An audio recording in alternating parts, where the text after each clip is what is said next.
No?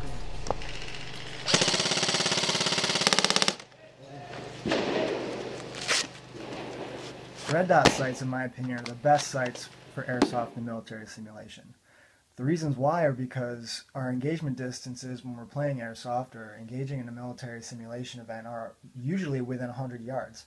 I mean, even the most powerful and accurate sniper rifles can't really make a 300-foot shot, and that would be about 100 yards. So even for a sniper rifle, you could make an argument that a red dot sight's going to be a better sight option than something like a magnified optic. Now, understandably, with a magnified optic, you get the look of a sniper rifle, and you know, we're in it for the looks a lot of the times. But an argument can be made that a red dot sight's actually a better option. You can shoot with both eyes open, giving you a much broader field of view of the battlefield, and you have unlimited eye relief. That means that your eye can be as far away or as close up to the sight as you want. A lot of times with a magnified optic, you have a very specific eye relief, so that the optic really only works if your eye is a certain distance away from the scope itself. So with unlimited eye relief, it really gives you a lot of options in terms of different firing positions. Another great thing is that you don't need to line up sights to use a red dot. If your gun is cocked a little bit, it doesn't matter. As long as your dot is on the target, that's where your BBs are going. So for those reasons, a lot of people choose red dot optics for their airsoft and military simulation needs. Alright, so what are we looking for in an airsoft optic? We're looking for something that looks the part, like both of these really do. We want something that looks like the real steel versions of these sights so that, you know, our loadouts look realistic. Especially for training purposes, you want something that gives you the same target presentation as the real optic that you're using on your real steel gun. Another thing we're looking for is something to be relatively low cost. We don't want to break the bank on a sight when a lot of times people need more than one of these things because they have more than one AEG that they're trying to outfit. The last thing we really want, and this is probably the most important part, is we want something that's going to be durable and hold up to the rigors of military simulation. And these King Arms replicas do all three. Let's talk about, aesthetics. As you can see here with this Aimpoint replica, it really looks the part. You've got your windage and elevation knobs right where they're supposed to be. The biggest difference here is that the on-off and brightness selector right here isn't really what the actual Aimpoint looks like. But to tell you the truth, with the kind of durability and usability that I get with this sight, that's not a deal breaker, and from far away, it doesn't kill the look for me. Also, when I'm using it, it looks a lot like the Aimpoint Comp M4 that I was issued in the military. So in terms of a training aspect, it's similar enough in all the right ways to be really usable. As far as this EO-Tech goes, it doesn't look exactly the same, but it's close. It's got the quick detach mounts that the real 553 has. You've got your little night vision button there that doesn't really, it's not really night vision compatible, but it does change the reticle to green, which is kind of cool, because at nighttime green actually is a lot more useful than red, if you ask me. And it looks the part. I've never used a real EO-Tech sight, but I've talked to a couple people that have, their law enforcement officers, and I've showed them this sight, and they said that, as far as how you use it and what it looks like using the sight, it's virtually the exact same thing. So that's what we're looking for. Now, as far as durability goes, that's where these things really shine. I've had this EO-Tech replica for almost 3 years. And the reason why I bought the King Arms Eotech replica, as opposed to any other replicas that I found on the market, is because I trusted the King Arms name when it came to Aimpoint and red dot replicas in general. Because this thing I've had, believe it or not, since spring of 2005. And it's now late 2013. I've had this replica and it still works great for almost 9 years. So this has been a really great sight, and I expect this thing to just keep on trucking. And if in the future it does die on me, I just hope that King Arms is still making them so I can replace this with another one. This has outlasted a ton of my AEGs. Bottom line, they're just durable. I've played in the rain, I've played in the snow, in the sand, in the dirt, in the mud, you name it. I wouldn't go submerging these things, but I would consider them water resistant, and I wouldn't have any kind of heartburn about playing in a heavy downpour. Basically, if your AEG can handle it, so can these sights, and that's what we're looking for in a good replica. So now let's talk about the differences between these two. The first thing I want to get to is field of view. The Aimpoint uses a 30mm tube, so when you're looking for mounting options, that's something to keep in mind. You want to find something for a 30mm tube. And basically, you're looking through a round tube, and you see a little dot there. And the object of the sight is, you put your little red dot on whatever you want to hit with your BBs, and you pull the trigger, and the BBs hit them. Obviously, as long as they're in range and there's not, other factors involved.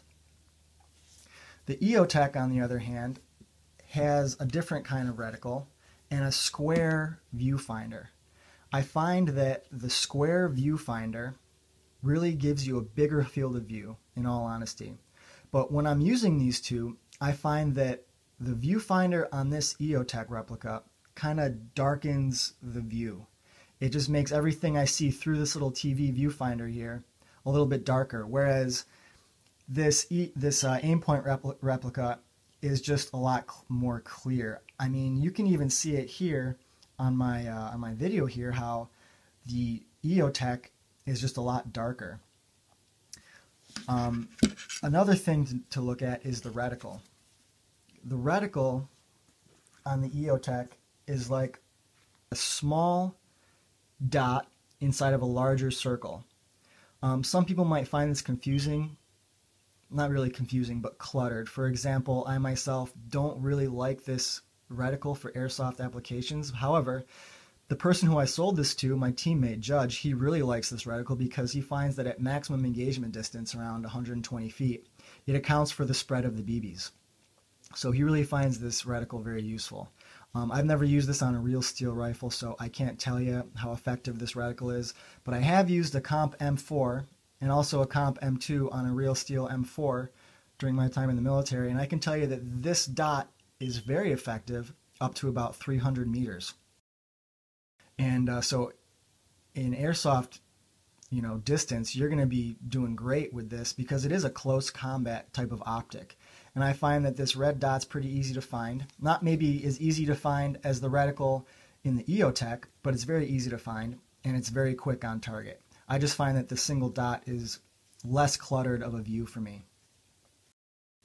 Another thing that you can consider is if it matters to you, you can close these little hatches here just to keep your optic a little bit more protected from dirt and whatnot when you're not using it.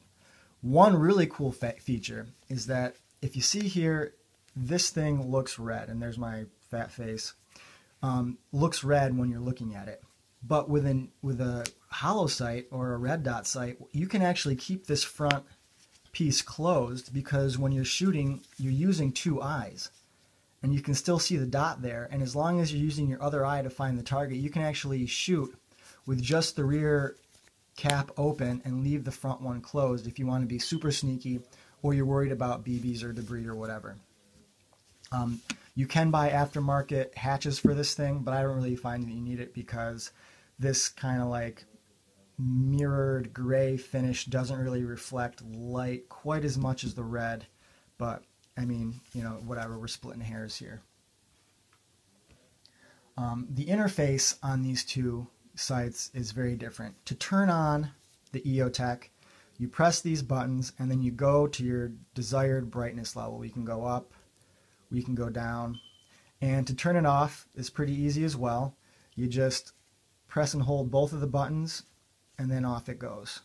To turn it on, you just press up or down like I just said, and then you change the color with this NV button here. I prefer red during the day because it contrasts well with the foliage that I usually play around, and then I use green at night just because it's a little bit easier to see. With the Aimpoint replica, you've got this little switch here, which I actually prefer a little bit more because I can just look down and see what brightness I'm at and whether my sight is on or off without actually having to look through the sight. But that's just a personal preference, and that hasn't given me any heartburn when using the EO-Tech replica. And I used this virtually for the entire first day of a Lion Claws event, and it worked great. I had no issues. I've never left it on by accident, and it hasn't really caused me any problems. One of the biggest differences, though, with both of these is the batteries.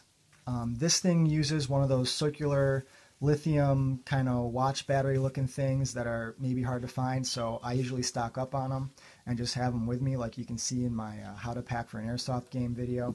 This, however, uses, instead of the CR123A batteries that the Real Steel one does that are actually like $5 a piece, yeah, they're expensive, this uses AAAs, which is totally awesome because they're very readily available and they're not as expensive as the CR123s. You've got a nice battery compartment here.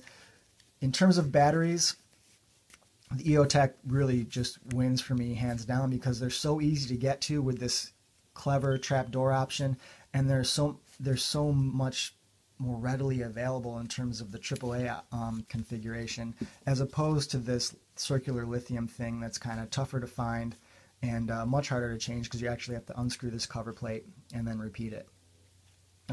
Replace it after you're done. Another big difference is that the EO-Tech 553 comes with the mounting solution attached, which is absolutely phenomenal because you don't have to spend more money buying a mount. These quick detach levers work really well for me. They're not loose when they're on, and they're relatively easy to put on and off. They do take some breaking in, though, because when you first get it, it's going to be really stiff. Just make sure you don't break it while you're putting on there because just airsoft parts in general are just kind of weak. One thing that's really cool is that the EO-Tech offers an absolute co-witness. Now, what does that mean? Co-witness is when the front sight lines up with the reticle and then in turn lines up with the back sight and the target. That means that when you're looking through your iron sights, you can line up the back reticle, the EO-Tech dot, and the front sight post and where you're going to hit. And it really helps when it comes down to sighting in your AEG or even your real steel weapon, and I'll show you that in a video that I'm going to be making really soon here. In order to get an absolute co-witness with the Aimpoint, you need to buy the appropriate height sight.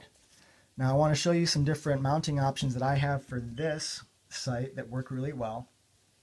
Now this sight is a really low mount option that does not co-witness on an AR-15, but it's great for other platforms. For example, I use this on my Cyma M14 because it has that rail in the front scout position, and this actually works really well. I've got this cantilever sight that's my favorite overall mount for this sight when I use it with an AR-15 because this provides an absolute co-witness just like the EO-Tech does. So basically I look through and the sights are lined up. This mounting option, on the other hand, is called a high mount sight, and it's got a lower 1/3 co-witness, meaning that as you're looking through the red dot sight, your co-witness will line up in the bottom 1/3 of the view of the red dot, which would be like, you know, down here somewhere as opposed to right in the middle. These mounting options are really good if you have fixed iron sights on your AR-15 or if your iron sights, the backup ones that you have, don't fold away. For example, my KWA CQR, the way I have it set up right now in the kind of seal loadout that I got going on, is a lower 1/3 co-witness because the rear sight doesn't fold away. The biggest difference between these two, however, is the weight. Now I got my handy dandy scale right here. Let's just tear it up. Now you'll see that the EO-Tech is a behemoth. It weighs 15.8 ounces. That's almost a pound. And like my teammate and really good buddy Judge says, it makes your rifle feel like it weighs twice as much when you put it on. And you do get used to it after a while, but this is a beefy mounting option. When you contrast that to the Aimpoint, I'm sorry, the Aimpoint with the heaviest sight with the heaviest mount that I have, which is this low mount right here, you've still only got 10.3 ounces. Now you might be saying, well, I mean, is 5 ounces really that big of a deal? Well, yeah, 5 ounces is heavy, especially when you start adding on other accessories like PEC boxes, batteries, flashlights, vertical grips, slings, you name it. My lightest mounting option, this cantilever mount right here, brings this whole setup into a very svelte 9.3 ounces. So for me, weight is a huge issue when I'm setting up my weapons. So I really appreciate the lightweight of this sight. Now there's definitely options that provide lighter weight, but those options don't provide the same realism and the same military simulation factor as these two options do right here. So now, which one do you choose? Well, I can't tell you which one you should choose. I've just tried to provide you with as much information as I possibly could so that you can make your own informed decision. For my personal preference, I choose the Aimpoint, and I choose the Aimpoint almost every single time. The only time I find myself reaching for the EO-Tech replica is when I'm using a SCAR, because I just think that it looks so BA on the top of a SCAR, and it's really just an aesthetic preference. So with that, thank you so much for watching. Hope you enjoyed it and found it informative. Please share it with your friends and subscribe. And stay tuned for more from Dr. Milsim.